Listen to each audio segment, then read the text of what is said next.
देखिए क्रिकेट पे तो बात हम कर लेंगे, मैं थोड़ा सा उस पर बताऊंगा, लेकिन रोज पॉलिटिक्स दूस पे बात करते हैं। मैं चाह रही हूँ कि आज हम जरा क्रिकेट को थोड़ा सा टच कर लें। थोड़ा सा पॉलिटिक्स का जिक्र तो कर दें, क्योंकि पॉलिटिक्स के बगैर पाकिस्तानियों को नींद नहीं आती और ना पाकिस्तानियों का खाना हजम होता है। दो ही वैसे हमारे शौक हैं, एक क्रिकेट है और एक पॉलिटिक्स है। एक पॉलिटिक्स, और क्रिकेट भी मेरा हाल पीछे रह गया है पॉलिटिक्स से, क्योंकि आज बुशरा बीबी को रिहाई मिली है, जमानत हो गई है उनकी, तो जेल से रिहा हुई हैं, बनी गाला गई हैं, फिर लाहौर चली गई हैं, और इमरान खान साहब की जमानत का केस ये भी वैसे लग गया बड़ी है। अहम डेवलपमेंट है, इसके ऊपर भी मैं बात करना चाहूंगी। लेकिन आप समझते हैं कि अभी हम जो आज वाला जो टेस्ट हो रहा है, ये कैसे देख रहे हैं? इसे क्या क्या उम्मीद करें? टेस्ट ये में देख ही नहीं अभी रहा, तक वन वन। टेस्ट में देख ही नहीं रहा, क्योंकि जो विकेट बनाई गई है हम्म। वो स्पिन विकेट है, जिसको हमारे प्रोड्यूसर साहब, जिनका मैं नाम नहीं लेना चाहता क्योंकि वो फिर नाराज हो जाते हैं कि उनका नाम क्यों लिया, वो उनके ख्याल में गर्दा मैं नाम विकेट ले है। लूं? नहीं, आप ले लें। तो वो जो है ना, गर्दा विकेट है, मतलब ये स्पिनर्स को मदद देगी। एक पाकिस्तान मैच जीत गया स्पिनर्स पे, 10 विकेटें इन्होंने ली हाँ। हैं, तो अब पाकिस्तान समझ रहा है कि आप स्पिन विकेटें बनाएं और इस पे भी, यहाँ से भी शायद मैच जीत लें आज।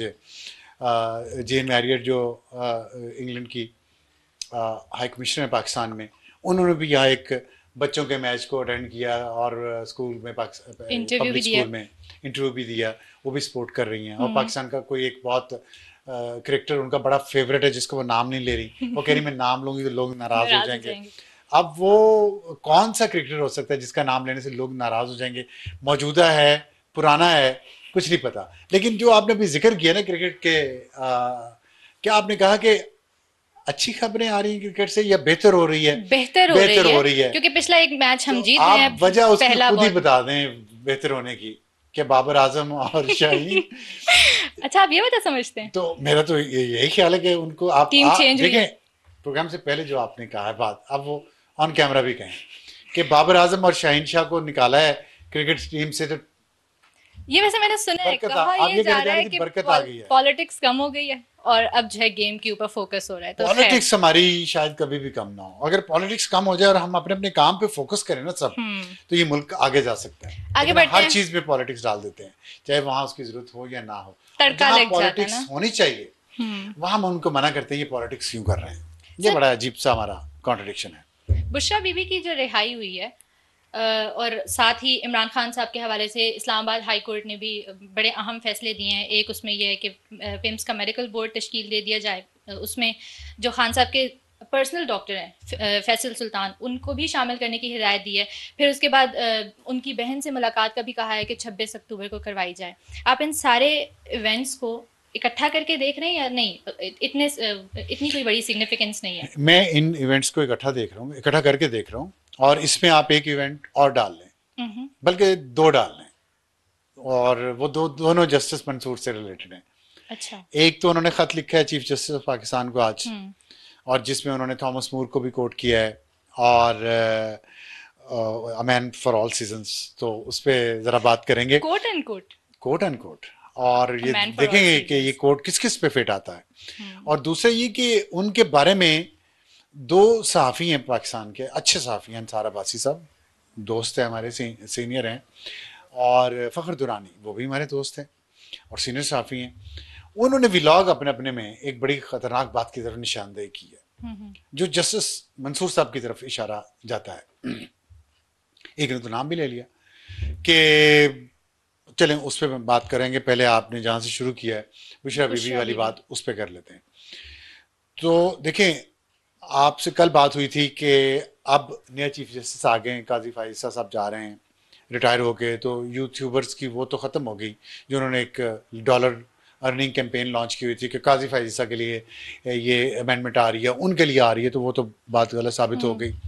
अब उन्हें थोड़ा शर्मिंदा होना चाहिए, लेकिन नहीं मैंने, होंगे सर, नहीं होंगे, बेफिक्र हैं। चले उनकी मर्जी। हम 250 व्लॉग्स देख लेते हैं कि एक्सटेंशन हो जाएगी, एक्सटेंशन हो जाएगी, एक्सटेंशन हो जाएगी, अपॉलॉजी का एक भी नहीं आएगा। इस बिल्कुल नहीं बारे में आएगा। मुझे बड़ी श्योरिटी है। तो क्योंकि हालांकि बाज जो थे लोग इतने अपने तासुब में इतना आगे चले गए कि उन्होंने ये तक बता दिया, इसके बावजूद कि काजी फाइज साहब मार्च में कह चुके थे कि मैंने एक्सटेंशन नहीं लेनी, और फिर वो बेंच बनाने के वक्त कई महीने पहले कह चुके थे कि जिस जिसको फायदा हो सकता है वो इस बेंच पे ना बैठे, वो फुल कोर्ट बेंच था, हम्म।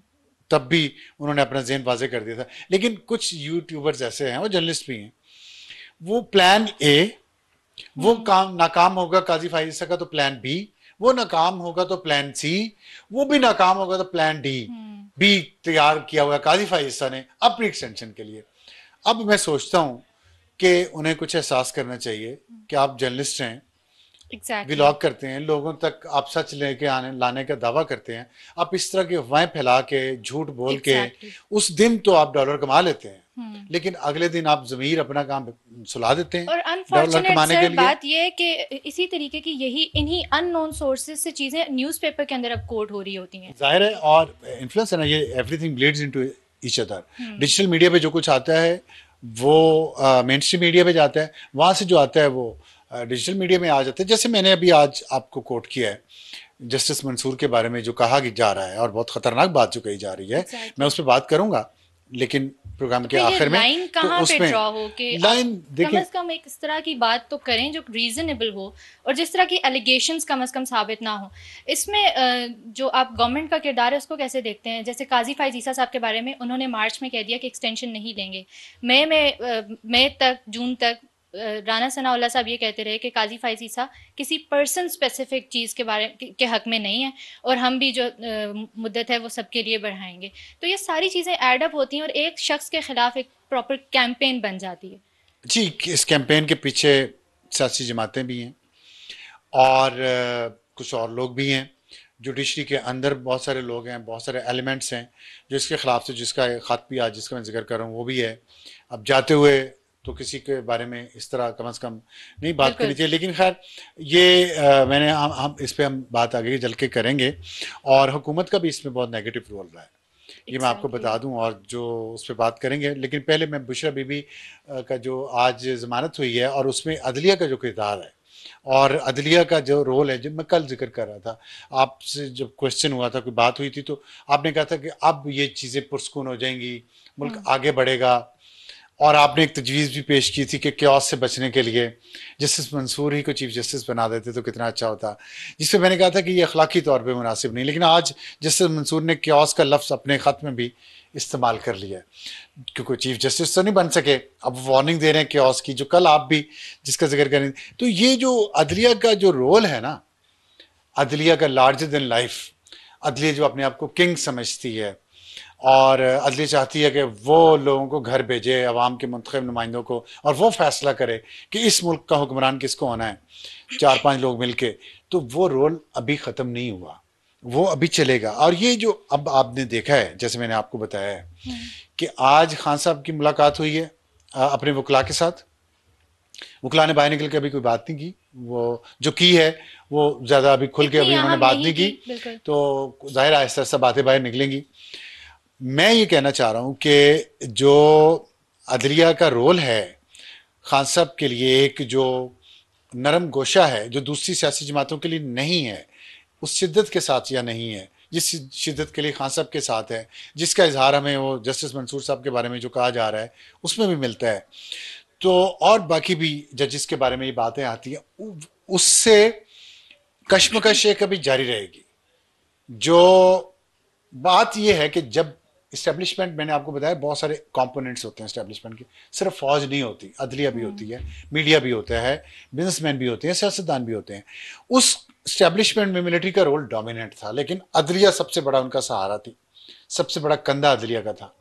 अब वो वैसे नहीं रहा, आपस में जो उनका अलायंस था वो वैसे नहीं है, वो एक कश्मकश है, वो जारी है अभी भी।